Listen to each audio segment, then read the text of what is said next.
I think nowadays music is probably one of the easiest means to lose your moral sense. Music is audio pornography today. That's what it is. It's explicit, it's shameless, it's vulgar, it takes your sense of humanity away from you, it makes you look at women as objects, worse than animals. And these people are talking about women like they're talking about an animal, really.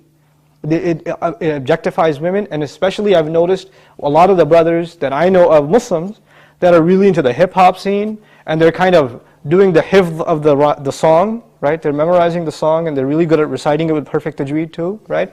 And so they do that, and it's just horrible language, horrible, horrific language.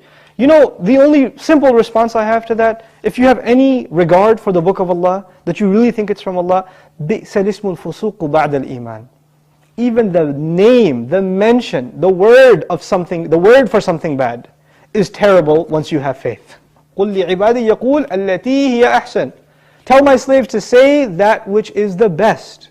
So this is the first thing. When you say horrible things, and you say things that are in direct contradiction to the moral gauge Allah gifted us with, then obviously you're deviating from your natural fitrah, your predisposition to turn to Allah.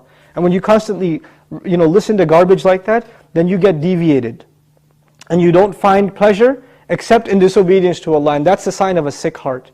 So one has to distance themselves from this. This is the first step. And I'll tell you, it's my personal analysis, you don't have to take it. But if a person finds listening to the Qur'an annoying, after they've been listening to hip-hop and this and that for a long time, and as soon as somebody puts the Qur'an on in the car, you know what they say? Oh man, turn that off, man, I don't want to, I just want to talk. And they immediately, they get a little annoyed when they hear the Qur'an. That actually means the shayateen have taken over. And they're constantly making waswas out of this person. Because what do the shayateen hate the most?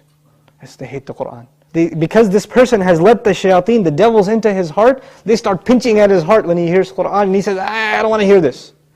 To let them out, the first thing you got to do is stop supplying them with fuel. This is fuel. This useless wasting of time, this is fuel for shaitan. They love that you waste your time. They love it. Because the one asset, the one piece of wealth Allah gave every human being is time. And what is music and TV and YouTube and Facebook and MySpace and like Twitter and whatever else? If you're spending hours and hours and hours on this stuff, what is it except destroying your time? It's taking that one asset away from you. Shaitan would love nothing more. May Allah subhanahu wa ta'ala give you the strength to get away from these temptations.